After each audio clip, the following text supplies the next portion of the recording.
নিজ দলের চাপের মুখে পদত্যাগের ঘোষণা দিলেন কানাডার প্রধানমন্ত্রী জাস্টিন ট্রুডো। তবে লিবারেল পার্টির নতুন নেতা বেছে নেওয়ার আগ পর্যন্ত প্রধানমন্ত্রী এবং দলীয় প্রধানের দায়িত্বে থাকবেন তিনি। সোমবার রাজধানী অটোয়ায় সংবাদ সম্মেলনে এই ঘোষণা দেন ট্রুডো। এদিকে আগামী 24 মার্চ পর্যন্ত পার্লামেন্ট স্থগিত করেছেন প্রধানমন্ত্রী। উচ্চ মূল্য ও আবাসন সংকটে 2 বছর আগে থেকে জনপ্রিয়তা কমতে থাকে ট্রুডোর। গত অক্টোবরে প্রাদেশিক ও স্থানীয় পর্যায়ের নির্বাচনে তার প্রতিফলন দেখা যায়। তাতে ট্রুডোর দল লিবারেল পার্টির ভরাডুবি হয়। এরপর থেকে পদ ছাড়তে চাপ দেন দলের নেতারা। গত ডিসেম্বরে অর্থমন্ত্রী ক্রিস্টিয়া ফ্রিল্যান্ডের পর ট্রুডোর পদত্যাগেরও জোর দাবি উঠে। অবশেষে সংবাদ সম্মেলন করে প্রধানমন্ত্রিত্ব ছাড়ার ঘোষণা দিলেন জাস্টিন ট্রুডো। তবে নতুন নেতা নির্বাচিত হওয়ার আগ পর্যন্ত দায়িত্বে থাকবেন তিনি। কঠিন প্রতিযোগিতার মধ্য দিয়ে দল পরবর্তী নেতা বেছে নেবে। এরপর আমি প্রধানমন্ত্রী ও দলীয় নেতার পদ থেকে পদত্যাগ করব। আমার বিশ্বাস পরবর্তী নির্বাচনে দেশ একজন যোগ্য নেতা খুঁজে পাবে। কিন্তু আমাকে যদি দলের ভেতরেই লড়াই করতে হয় তাহলে নতুন করে ভাবার কিছু নেই। সংবাদ সম্মেলনে ট্রুডো বলেন, পরিবারের সবার সঙ্গে আলোচনা করেই এই সিদ্ধান্ত। এ সময় পার্লামেন্ট স্থগিতেরও ঘোষণা দেন তিনি। বেশ কিছুদিন ধরেই কানাডার রাজনীতি উত্তপ্ত হয়ে রয়েছে, যার কারণে পার্লামেন্টও প্রায় অচল হয়ে আছে। এতে নানা পর্যায়ে ঘাটতি তৈরি হয়েছে। আমি চাই কানাডায় নতুন অধ্যায় শুরু হোক।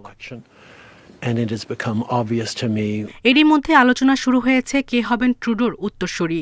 তালিকায় রয়েছেন ট্রুডোর সরকারের সাবেক উপপ্রধানমন্ত্রী ক্রিস্টিয়া ফ্রিল্যান্ড, কেন্দ্রীয় ব্যাংকের সাবেক কর্মকর্তা মার্ক কার্নি এবং পরিবহন মন্ত্রী অনিতা আনন্দ। টানা প্রায় 10 বছর ক্ষমতায় থেকে কানাডার প্রধানমন্ত্রী হিসেবে রেকর্ড করেছেন ট্রুডো। সায়রা খান, ইন্ডিপেন্ডেন্ট নিউজ। এ বিষয়ে কথা বলতে কানাডার টরন্টো থেকে আমাদের সঙ্গে যোগ দিচ্ছেন নতুন দেশের প্রধান সম্পাদক সওগাত আলী সাগর। আপনাকে স্বাগত জানাচ্ছি ইন্ডিপেন্ডেন্ট সংবাদে। শুরুতেই আপনার কাছে জানতে চাইব যে কানাডার প্রধানমন্ত্রী জাস্টিন ট্রুডোর বিরুদ্ধে আসলে প্রধান অভিযোগগুলো কি কি এবং তার পদত্যাগের পেছনে আসলে কোন বিষয়গুলো বেশি প্রভাব রেখেছে? অনেক ধন্যবাদ। জাস্টিন ট্রুডোর আসলে ক্ষমতা থেকে চলে যাওয়াটা অলমোস্ট নিশ্চিত হয়ে গিয়েছিল, কারণ গত কয়েক মাসে একাধিকবার তার বিরুদ্ধে অনাস্থা প্রস্তাব এসেছে পার্লামেন্টে, কিন্তু সেগুলো যেহেতু পর্যাপ্ত ভোট না পাওয়ার কারণে সেগুলো পাস হতে পারেনি। এবার তার নিজ দলের ভেতরে এক রকমের বিদ্রোহ শুরু হয়েছে। বুধবার দিন লিবারেল পার্টির ক্ষমতাসীন লিবারেল পার্টির ন্যাশনাল ককাসের একটি মিটিং ডাকা হয়েছে 6 ঘন্টা ব্যাপী। এই মিটিংয়ে আসলে জাস্টিন ট্রুডো আজকে তিনি পদত্যাগের ঘোষণা না দিলে সেদিন তাকে হয়তো অব্যাহতি দেওয়া হতো।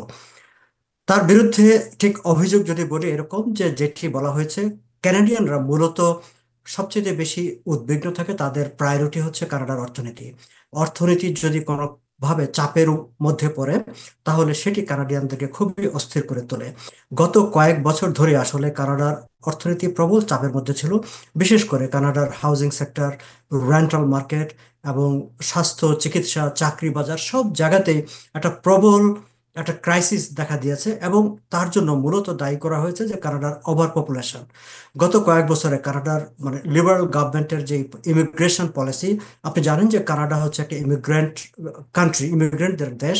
সো ইমিগ্রেশন পলিসির নানা কারণে প্রচুর মানুষ ভিজিটর হিসাবে এসে এখানে রিফিউজি ক্লেম করা কিংবা ইন্টারন্যাশনাল স্টুডেন্ট হিসাবে এসে রিফিউজি ক্লেম করা, এই ঘটনাগুলো ঘটেছে। সেটি নিয়ে জাস্টিন ট্রুডোর উপর এক ধরনের ক্ষোভ তৈরি হয়েছে সাধারণ মানুষের মধ্যে। যে অর্থনৈতিক চাপ তৈরি হয়েছে, যদি আপনার কাছে জানতে চাই এই পদত্যাগের কারণে দেশটির রাজনীতিতে আসলে কি ধরনের পরিবর্তন আসবে?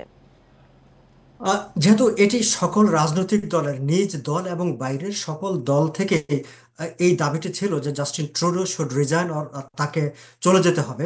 ফলে এখন আসলে একটি রাজনৈতিক স্থিতিশীলতা আসবে এটি ধারণা করা যায়। এবং জাস্টিন ট্রুডোকে রেখে লিবারেল পার্টির পক্ষে আগামী নির্বাচনে প্রতিদ্বন্দ্বিতায় আসাও কঠিন হয়ে পড়েছিল। এখন লিবারেল পার্টি যেহেতু তাদের নতুন নেতা নির্বাচন করবে এবং নতুন নেতার নেতৃত্বে লিবারেল পার্টি একটি ভালো অবস্থানে থাকবে, আগামী অক্টোবরের 20 তারিখ যে নির্বাচনটি অনুষ্ঠিত হবে সেই নির্বাচনে লিবারেল পার্টি অ্যাটলিস্ট একটা ভালো লিডারশিপ থাকলে তাদের কম্পিটিশনে থাকার একটা সুযোগ তৈরি হবে। কিন্তু জাস্টিন ট্রুডোকে রেখে সেই সুযোগটি আসলে ছিল বলে কেউ মনে করছিলেন না। সেক্ষেত্রে এই মুহূর্তে দেশটির পার্লামেন্ট এবং নতুন প্রধানমন্ত্রী নির্বাচনের যে প্রক্রিয়া, সেই প্রক্রিয়াটা আসলে কি? এটি আপনি আপনাদের যে খবরে আপনারা উল্লেখ করেছেন যে 24শে মার্চ পর্যন্ত সংসদ স্থগিত করা হয়েছে। সংসদ স্থগিত করা মানে হচ্ছে যে এই সময় আসলে পার্লামেন্ট নাই বলা যায়, এরকম একটি অবস্থা তৈরি হয়েছে। এবং এই সময়ের মধ্যে লিবারেল পার্টি তার নতুন নেতা নির্বাচন করবে। আজ সন্ধ্যায় লিবারেল পার্টির বৈঠক ডাকা হয়েছে, যে বৈঠকে নতুন নেতা নির্বাচনের প্রক্রিয়া শুরু হবে।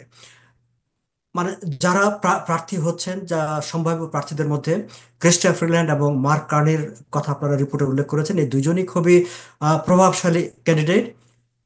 যারা দলের প্রার্থী হবেন তারা তাদের পলিসি, তারা কিভাবে দলকে পরিচালনা করতে চান, তারা ক্ষমতায় গেলে দেশের জন্য তাদের পলিসি কি হবে, সেটি তারা তার পার্টির সামনে উপস্থাপন করবেন এবং পুরো দেশ জুড়ে সেই পলিসিগুলো নিয়ে ডিবেট হবে। এবং সর্বশেষ ন্যাশনাল কনভেনশন ডেকে সেখানে ভোটের মাধ্যমে যিনি নেতা নির্বাচিত হবেন তিনি আসলে, যদি দল ক্ষমতায় থাকে তাহলে তিনি দেশের প্রধানমন্ত্রী হবেন।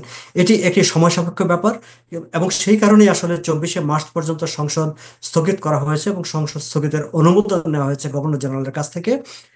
ধারণা করা হচ্ছে যে এই সময়ের মধ্যেই লিবারেল পার্টি তার নতুন নেতা নির্বাচন করবে এবং 24শে মার্চের সংসদ যখন বসবে সেই সময়ের মধ্যে যদি নতুন নেতা নির্বাচন না হয় তাহলে জাস্টিন ট্রুডোকে রেখেই যদি আবার পার্লামেন্ট শুরু হয়, সেই ক্ষেত্রে ধারণা করা হয় যে অপোজিশন পলিটিক্যাল পার্টিগুলো আবার অনাস্থা প্রস্তাব আসবে এবং সেই ক্ষেত্রে জাস্টিন ট্রুডো মানে অনাস্থার মাধ্যমে বিদায় নেবেন।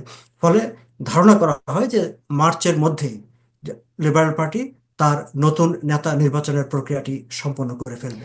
একদমই। কিছুক্ষণ আগে আপনি বলছিলেন যেমনটি যে এই পদত্যাগের পরে আসলে রাজনৈতিক কি ধরনের পরিবর্তন আসতে পারে। আপনার কাছে যদি জানতে চাই যে এই অবস্থায় কানাডার অর্থনৈতিক এবং পররাষ্ট্রনীতির কি ধরনের পরিবর্তন আসতে পারে? কানাডার সামনে এই মুহূর্তে সবচেয়ে বড় চ্যালেঞ্জ হচ্ছে ডোনাল্ড ট্রাম্পের প্রশাসন। আপনারা জানেন যে ডোনাল্ড ট্রাম্প ইতিমধ্যে ঘোষণা দিয়েছেন যে আহ, কানাডা থেকে, তার অভিযোগ হচ্ছে কানাডা থেকে বিপুল সংখ্যক লোকজন আমেরিকায় ঢুকে যায় অবৈধভাবে। সেগুলো যদি বন্ধ করা না হয় তাহলে কানাডা থেকে যেসব প্রোডাক্ট আমেরিকাতে যায় তার উপর 25% একটা ট্যারিফ আরোপ করা হবে এবং সেটি হলে কানাডার ইকোনমি একটা প্রবল চাপের মধ্যে পড়বে। তো সেটি নিয়ে এক ধরনের চাপের মধ্যে আছে কানাডা।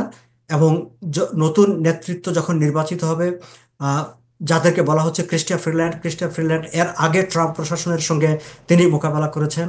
এবং মার্ক কার্নি, তিনি কানাডার সেন্ট্রাল ব্যাংকের গভর্নর ছিলেন এবং তিনি লন্ডনের সেন্ট্রাল ব্যাংকের গভর্নর ছিলেন। তিনি হচ্ছেন পৃথিবীর ইতিহাসে একমাত্র ব্যক্তি যিনি দুইটি দেশের কেন্দ্রীয় ব্যাংকের গভর্নর হিসেবে দায়িত্ব পালন করেছেন। ফলে ইকোনমি এবং দুটি দেশকে সম্ভাব্য রেসেশন থেকে, মন্দা থেকে তিনি রক্ষা করেছেন। লন্ডন, ইউকেকেও রক্ষা করেছেন, কানাডাকেও রক্ষা করেছেন। ফলে এই দুইজনের যেই আসুক না কেন, মার্ক কার্নির ব্যাপারে জনগণের আগ্রহ বেশি, যে তাকে অনেক বেশি মানে কোয়ালিফাইড লিডার হিসাবে দেখা হয়। ফলে দুজনের যেই আসুক না কেন কানাডার ইকোনমি এক ধরনের একটা স্থিতিশীল অবস্থার দিকে যাবে। তবে নাগরিকদের মনে কনজারভেটিভ পার্টির নেতা, তিনি এখন অনেক পপুলার, ধরে নেওয়া হচ্ছে যে তিনি পরবর্তী প্রধানমন্ত্রী। কিন্তু যেহেতু কানাডা একটি ইমিগ্রেন্ট দেশ, ইমিগ্রেন্টদের মধ্যে তার ব্যাপারে এক ধরনের একটা ভীতি কাজ করে যে পিয়েরে পোলিয়েভ, কনজারভেটিভ পার্টির নেতা, তিনি প্রাইম মিনিস্টার হলে তিনি আসলে কি করবেন, কি করতে চান, তার প্ল্যান প্রোগ্রাম কি, সেগুলি তিনি সেটার কোনো ব্যাপারে কিছু আসলে প্রকাশ সবাই করছেন না। এখনো আস্থা রাখতে পারেনি। আপনাকে অসংখ্য ধন্যবাদ আমাদেরকে সময় দেওয়ার জন্য।